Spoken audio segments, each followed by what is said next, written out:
Welcome to the Fantasy Football Hub YouTube channel for another Game Week 12 preview. Today I'm joined by Abdul, FPL Salah, off the back of another green arrow. It's becoming a norm, Abdul. Over the past few weeks, we've seen a good number of greens. Once again, a green arrow in a pretty terrible week for the majority of us, but you managed to increase your rank. Yeah, I mean, I'm just glad I got a green this week. I mean, the greens that I've been getting in the last weeks have been fairly small.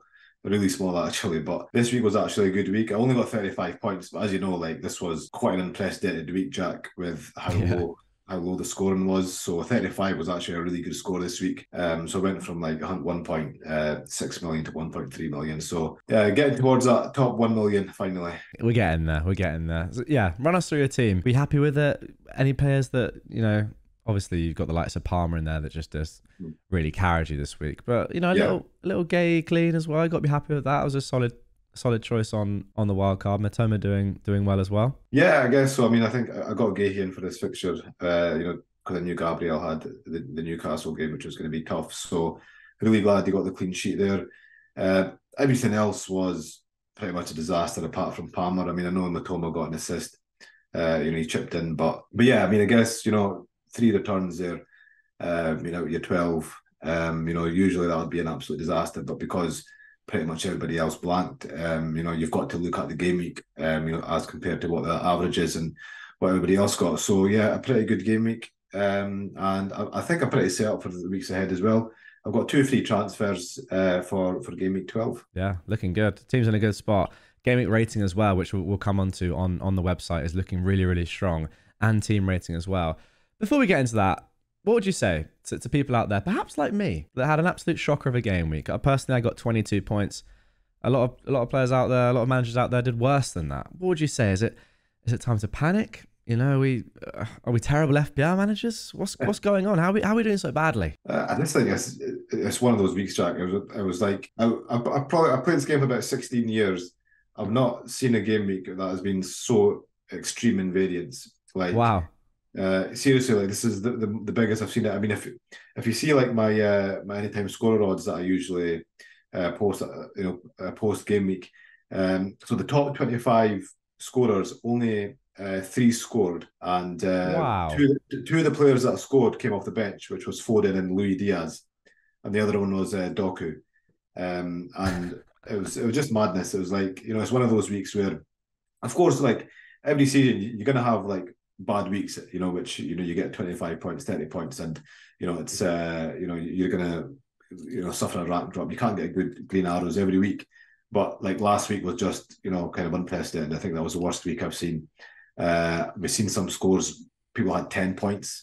Like if you think about it, it's unbelievable. Yeah. If each one of your players plays and gets 2 points, like an appearance point, you get 24. You know, you get 22 points. You'd be obviously distraught with that, but some people are on 10 points. 11 points. It was just madness.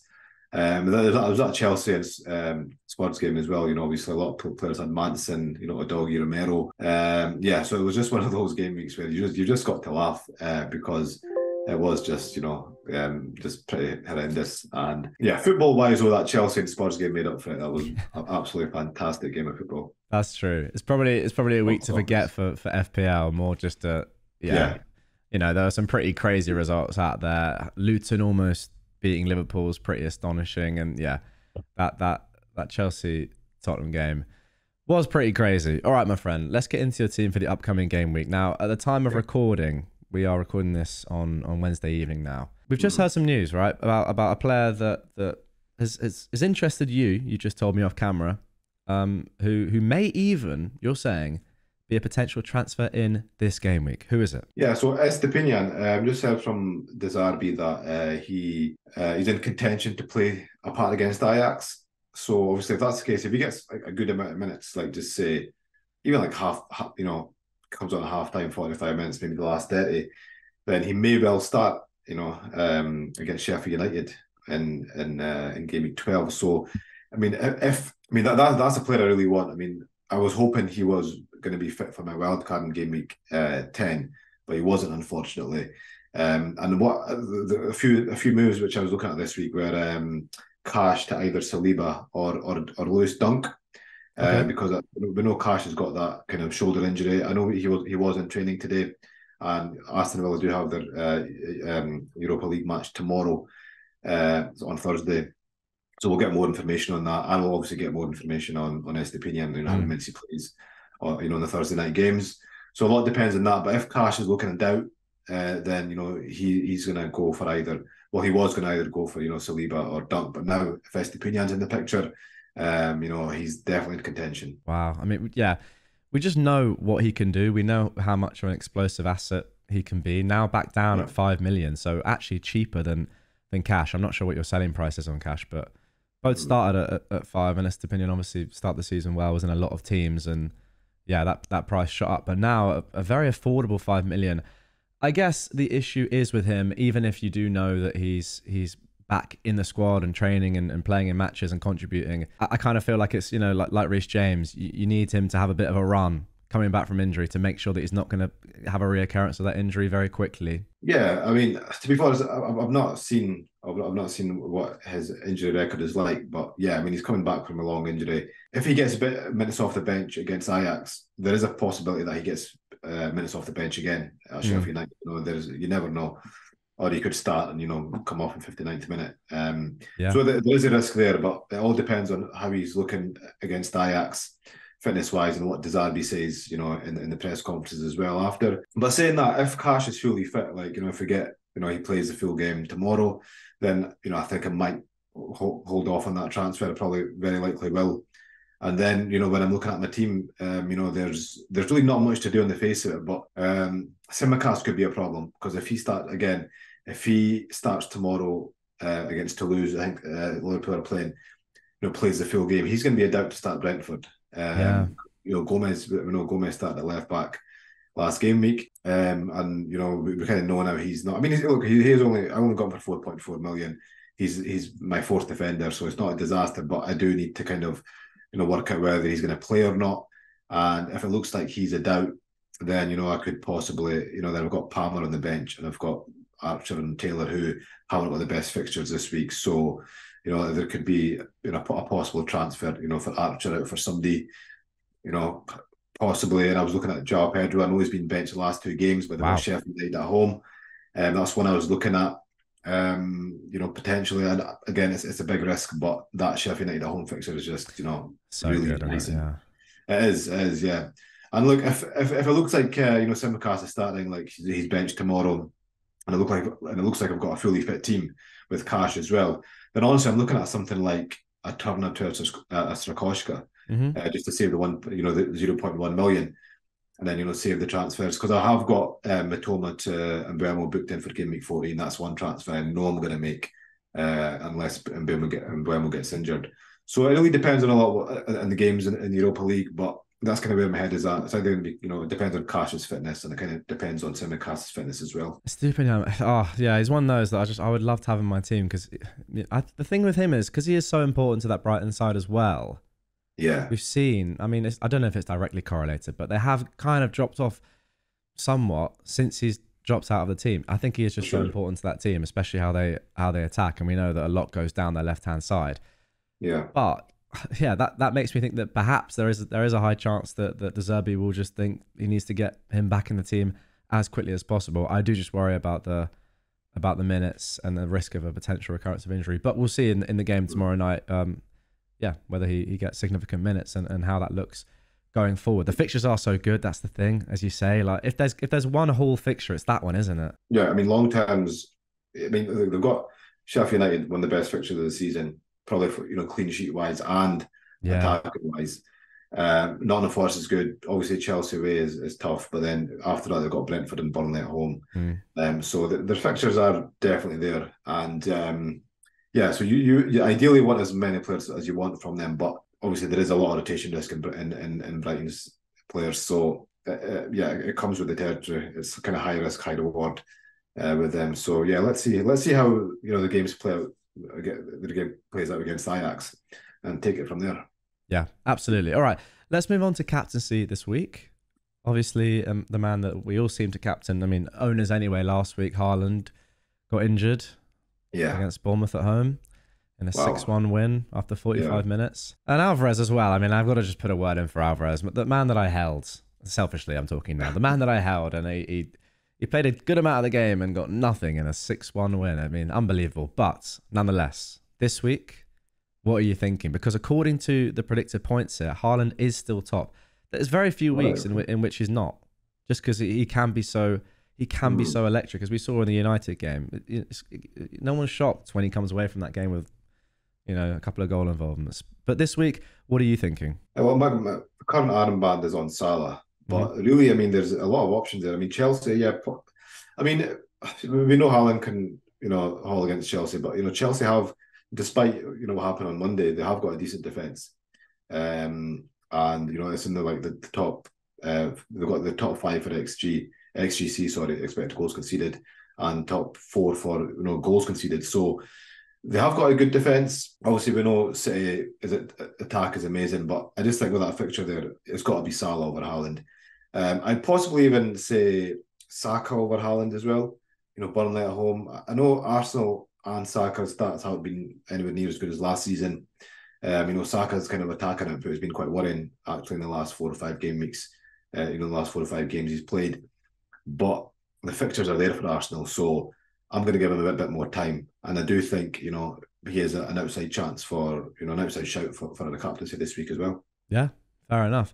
All right, let's talk about some players that, are pretty nailed in your team, but haven't been doing amazingly of late. First of all, Areola. So you mentioned keepers there, and that you're thinking if you, instead of burning a transfer, it might be worth saving a little bit of money there. Is any part of you with a good amount of money in the bank thinking, why don't I upgrade Turner if I've got nothing else to do with the free to a better keeper than Areola, who just really hasn't been doing that well of late? Because we've seen so few clean sheets this season from that position. Yeah.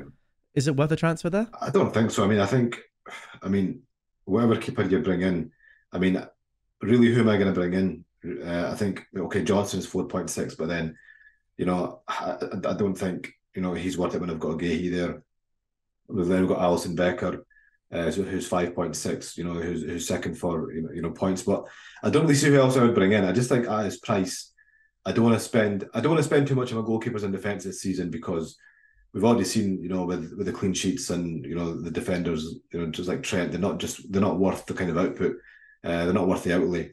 So I really don't know who I would actually bring in from a keeper, apart from possibly Johnston, but then I'd be doubling up with Leahy. And I just think West Ham's long-term fixtures are good. I know West Ham are in the bottom 3 for expected goals conceded. The defence has been really poor this season, but previous to last game week, Areola has made a lot of saves, and I do think during that kind of run, they've got Nottingham Forest at home next, which is a good fixture for them. Then they've got Burnley and Crystal Palace. I'm hoping for at least one clean sheet in that run. Oh, I hope so. The long term up to game week 17, they've got some good fixtures with Fulham and Wolves as well. So yeah. I'm not bothered about the Areola position. I'm just going to it's a set and forget keeper. Whatever it will be. The goalkeeper position is the most hardest to predict anyways. It's total lottery. So unless you're really you've got a perfect team and you've got no other transfers to make, then I wouldn't really be looking at a goalkeeper transfer. Sure thing. And then up front, the second striker slot, it's one of those that's the position that a lot of us have used a lot of transfers on this season, and it's not really been that fruitful. I'm trying to think of strikers that have really done exceptionally well in that position. Watkins is one of those players, but a lot of managers kind of sold him for Jackson early. Then he went on that great run, brought him back in perhaps game week 8, 9, 10-ish, and then the last 2 games obviously he's blanked. Yeah. Obviously, you're not going to sell him with Fulham at home, but just on that second striker slot in general, if you had a complete wild card or a complete free hit for the next few game weeks, where would you be thinking of going? I'd probably be going Darwin, to be honest. Okay. I think right now, he's got one good game left with, I think, Fulham at home, and then they've got Spurs. And then they've got Bournemouth at home, but that's an away fixture. Then they've got Man City and Arsenal. So really, for me, he's only got one kind of fixture left. So if I was doing a wild card this week, he wouldn't be in it. It'd probably be Darwin. Okay. Yeah, Watkins wouldn't be in it. And I'd probably go for somebody like Darwin, who we've seen now, he's getting a lot more minutes kind of under Klopp, and he is the first choice, number 9 there. Got Brentford at home next. The Man City fixtures, we talked about this last week, he probably will kind of there is a high chance he's on the bench for that game. Yeah. But if you've got a good bench player there, you can play him instead, and then the fixtures they're on in are great. And he's like an XG monster, Darwin. At the same time, he does miss a lot of big chances He as really well. does. I mean, the one against Luton, Yeah, I know. unbelievable. I know, and it wasn't even offside. Like I know the linesman put his flag up, but if he scored that, it would have got VAR'd and he would have got the goal. So yeah, he does tend to do that, and he'll have one of those games where he'll have one of those games and then, but then the next week Gameweek he'll score two and 2 goals, 1 assist, whatever, and get like a double-digit haul. So yeah, I would definitely get Darwin in as my second striker if I'd had him. If I was wildcarding this week. So, but I've got to stick with Watkins now. So let's see what happens in the next few game weeks. Yeah, I mean, personally, I've got Alvarez, and I just do not fancy him anymore. He seems to be playing so deep now, and he's less of a kind of second striker, more of a, I don't know, I'd say on a second midfielder. He's rotating in and out with the likes of Bernardo Silva on the right. Just watching the games, a lot of the time, yeah, he's accruing some good expected assist numbers, but in terms of what you want from a second striker in FPL, I don't really want him to be a creator. I want him to be in the box at least, getting involved in attacks. He just doesn't seem to be doing it that much. His ownership is still high, really high at 33.8%. With this upcoming run, Chelsea away, Liverpool at home, Spurs at home, even Villa away, do you think it's time to sell him for someone like a Darwin then? I don't know, because I mean, possibly, but I think that Alvarez is one of those players where he's playing for the best attacking team in the league. He's only, I think, he's 7.1 million now. Yeah, I think like 7.2. He's still creeping up, but it's not really getting the output, I think, for those price rises.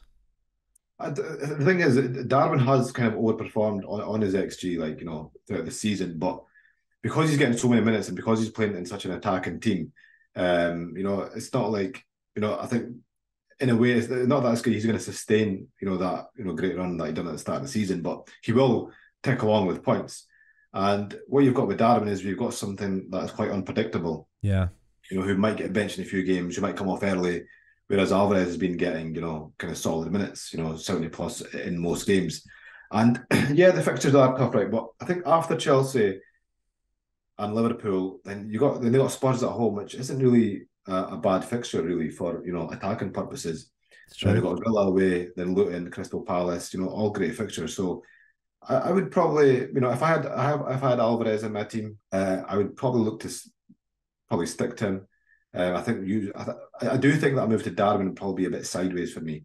Do you think? I just think he's a good long-term pick, and he'll just tick along the points. Yeah, that's one of the mistakes that I often make in FPL is through the December period going a little bit too risky with players on my team. It's just I always kind of tell myself at the beginning of the Christmas period, got to pick players that are solid and are going to play the majority of minutes. It's obviously very unpredictable throughout that time, but because the game weeks come so thick and fast, obviously we're not there yet, but you don't necessarily want to be picking players that aren't nailed at this stage of the season, because who knows, they may well be in your team, in and around Christmas.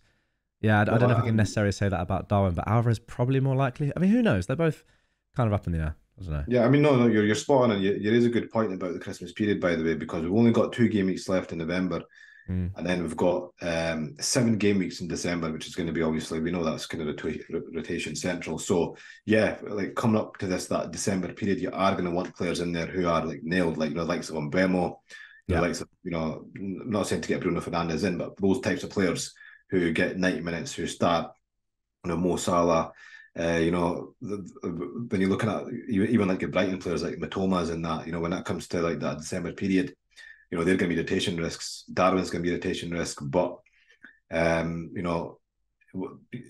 to have that balance. I mean, it's going to be hard to get a full 11 of those, or all your attackers being, those 90-minute, 100% 90-minute men. There's not many of them in the league, but you got to get as many as you can. And having too many rotation risks in December is going to bite you. Yep, absolutely agree. Okay, let's end things off with your AI recommended transfers this week, because they're interesting, my friend. They really, really are. Now, as it stands, you have Palmer on your bench, right? That's what you said. Yeah, Palmer on the bench, yeah. Depending on news, of course, and Simicast minutes and, cash as well, and what you think about Estupiñán. And as it stands, Palmer's on the bench. Now, Fantasy Football Hub's AI is actually recommending that you sell Palmer for Anthony Gordon. What are your initial thoughts on that? I don't know. I mean, I don't like that move. I mean, see what I mean. The thing with Gordon is now that Wilson might be injured, right? So Yeah. Gordon is going to be probably playing as a number 9. That's going to boost his expected minutes. Okay, I'd say small chances on penalties. I'd say Trippier or Shard gets the penalties with Wilson's absence. But if Wilson is out, then Gordon becomes possibly a much better asset. We know that he played at number 9 a lot at Everton, and Eddie House even said that he liked the fact he liked how he played at number 9 at Everton, which is why he played him there in the last 2 games when Wilson came off. So Very interesting. also we've got Gordon at number 9. What was the other transfer? Sorry. That was it. That's it. I think it's because your team is really well set up. It's not safe to use two and the thing with Palmer, sorry, Jack. The thing with Palmer is that Nkunku is possibly back after yeah, break. yeah. So that kind of brings Palmer's position into risk as well. Now, not only his kind of starting berth, because where they all going to play? I guess with one of Casado and Mudryk are going to be benched. I don't think Sterling's going to be benched. So it does kind of leave Palmer's position, I guess, doubtful to say the least. Yeah. Even his duty as a penalty taker, because we all thought Nkunku was going to be the first choice penalty taker when he came up to Chelsea. So yeah, I guess there is a bit of risk with Palmer now, but I don't know. I think for now, I think I want to keep Palmer. Yeah, I think what this is getting at is because you're playing Tsimikas and his expected minutes are now a little bit lower, because we can't guarantee the start. It's saying that this fifth midfielder would start for you ideally this game week and in game weeks going forward, and for that reason, over the next few, you probably would choose Gordon. I mean, game week 12 is obviously very tough for Palmer, but even after that, until we get to game week 14 for Palmer, Gordon is probably the better pick. I mean, the thing is now, because when Chelsea's good run starts, right? So that's what the reason, kind of half the reason we bought Palmer was because Chelsea, he was a penalty taker, he's cheap, but then they've got a good run of fixtures, so like game week 14. But then by that time, Nkunku might be back, and in the team as a kind of permanent mainstay. So yeah, it's an interesting one. I mean, Palmer may well be one of my transfers out in the next few weeks. Kind of depending on the Nkunku news. So we'll see. Yeah, it's one of those. Again, like, I'm not gonna lie, I wouldn't make that transfer. There are other, I think, better uses of a free transfer for you. Yeah. But again, it's there to give you a second sort of opinion or lack thereof, I guess, just another idea of what you could possibly do based on the data. And something that I've not really mentioned yet is that Fantasy Football Hub are running an AI team, right? Where all the decisions made on the team, the captaincy, the transfers every single week, the bench order, etc., is all done by the AI. And it didn't have a very good start, but now getting more and more information is really creeping up. It's about to overtake me. Not doing that well, but where is it ranked? I think it's at about 600k, but it's going up. So compared to a lot of us, content creators, it's not doing that badly at all. And last year it had a fantastic finish. I think it was something like 15k or something. So wow, you got to just let it cook, because it knows what it's doing. It's not going to give you the most, I think, kind of necessarily human sensible suggestions every week, but it's all done based on predicted points and stuff. And ultimately, we do talk about stats a lot in this game, and that is what it uses. So there we go. Anyway, my friend, I think that is going to do it for this one. Obviously, we don't know what your transfer is going to be, because it does depend on I guess the Brighton game, especially now, seeing how Stupinian does tomorrow night. That is going to be very interesting. As always, your final team reveal will be up on the website as well. Link to sign up to have access to that is down below in the description and the pinned comment as always. And good luck, my friend. Are you hoping for another green arrow, fourth green arrow on the bounce? Yeah, still waiting for that 100-point game week. Don't know when that'll come. I thought it might be last week. What a shock. Yeah, I know. Very unpredictable. But yeah, there we go. Guys, thanks for watching, and we will see you after the international break.